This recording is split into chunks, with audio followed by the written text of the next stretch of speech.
being stage 4 doesn't mean, I'm dying. And that's another thing. I think that people, feel like, well, when's she going to die? You know what I mean? She's still alive, I mean, seriously. Yeah, exactly. Oh, God. Exactly. I'm always on the internet researching and looking and trying to avoid the negative, and if I click on something and it talks about death, and I just go right by it. And I think I've maybe typed in hopeful stories, stage 4. I think that's what I did.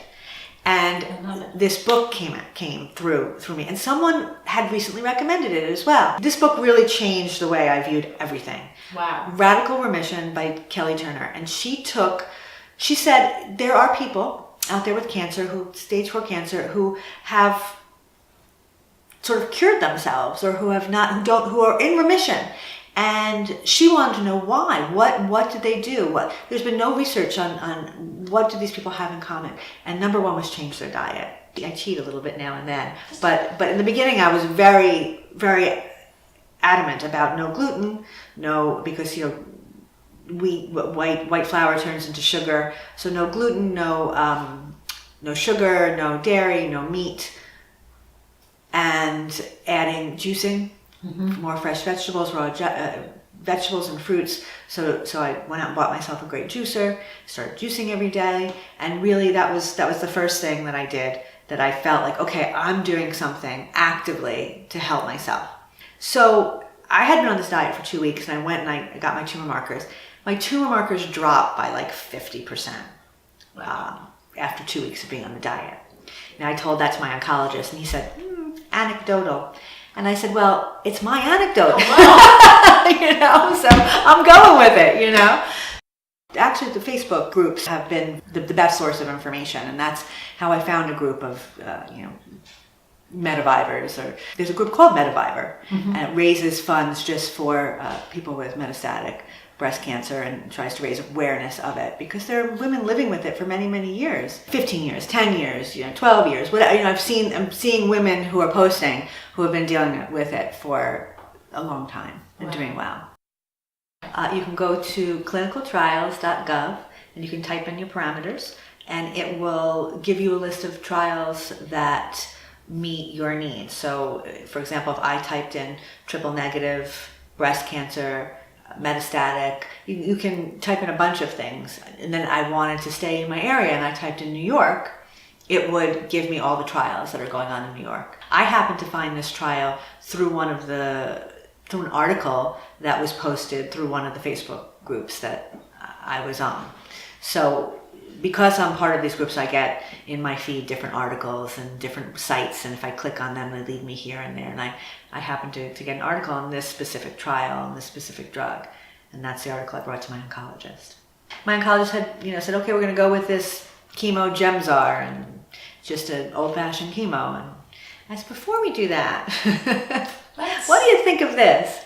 And he agreed that it would be a good shot for me. Any woman can do it. People say the stupidest things. They really do. Don't tell me how your grandmother died of metastatic cancer. Oh, how much time has your doctor given you? I mean, are you kidding me? I said, oh, how much time do you think you have? Well, we could all just die at any time. I could walk out into the street and get hit by a bus tomorrow. And I'm like, no.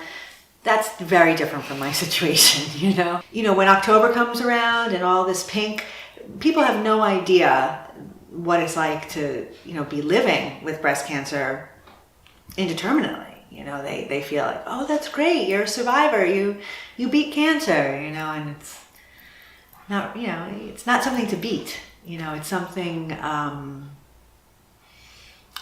to manage. At one point I went to another oncologist out here because it was, I needed a relationship with somebody out east just in case of anything. And, she said to me, she starts talking about, I'd love to see how my stage 4s are doing. And I'm like, are you kidding me? Why would you say that? Why? One thing that's been great about my doctor, he's never said stage 4 to me, ever. He doesn't ever talk about stages. He just talks about what are we going to do with you, In fact, I remember sitting in the waiting room and he came out and he gave me a hug. And he said, we can get rid of this. I said, okay, thank you. So then I was like, now what? Now I have to go back to infusion. And the nurse was great though, Debbie. She's like, oh, it's an easy infusion shot. I have one woman on it now for 20 years. I'm like, oh my God, thank you. That's what I needed to hear. 20 years, really? She's like, yes. I think a lot of doctors don't understand, what you say to somebody. Your words are so powerful. When someone,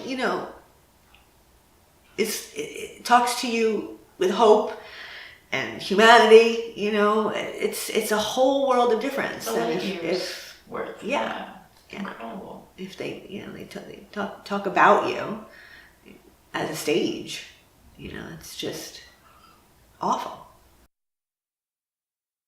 I think you have to find an oncologist who you feel is a team member and who considers you a team member. Yes. I mean, I think that's the key. Yes. You really have to advocate for yourself and be part of your medical team. Yes. And that's what I've done. And I think that's why I'm still here. It's why I'm doing so well.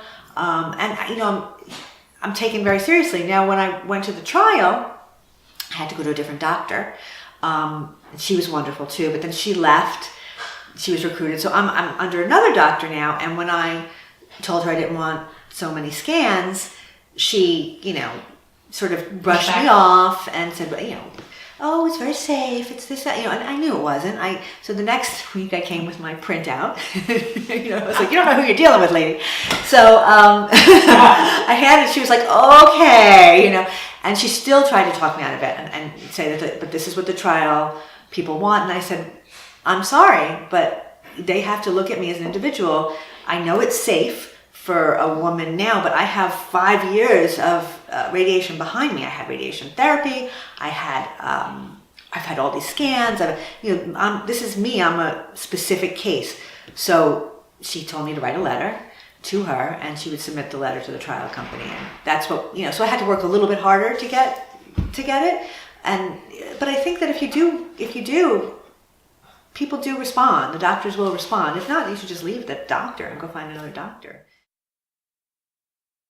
The no hair wasn't even as difficult for me as losing my eyebrows and eyelashes. Yeah. That was worse. I experimented a lot with the different eyebrow things to draw on. I was looking into maybe getting them tattooed because I didn't know how long I would have no hair. Mm-hmm. And that was fine. You could get a good product to really draw your eyebrows on, but you can't get your eyelashes back. You can't wear... I tried to wear false eyelashes and it was very uncomfortable. So I started wearing my glasses. I used to never wear glasses. I used to wear contact lenses. But I figured if I wore my glasses, people really couldn't see my eyelashes. I had fun with the wigs. And you could throw on a wig and look, great. In the summer, we live here by the beach, So then I got one that's a lot of fun, which is a topless one, so that it's just as a band and you wear any sort of hat with it, and so I could wear my sun hat, my baseball cap, but it was very funny because we were at the beach and it was windy. My hat. My littlest daughter was like, ah!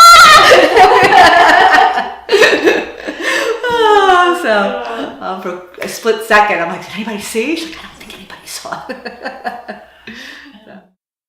I hope to live with this indeterminately, for 30 years, more, 40 years more. I have kids to raise. I have things to do. So I'd rather say I have metastasized cancer because I just think that defines it better, because I don't feel like I'm at the end. You're not done. Right? I'm not at the end stage, I have metastatic breast cancer. I'm a metavivor. I'm healing.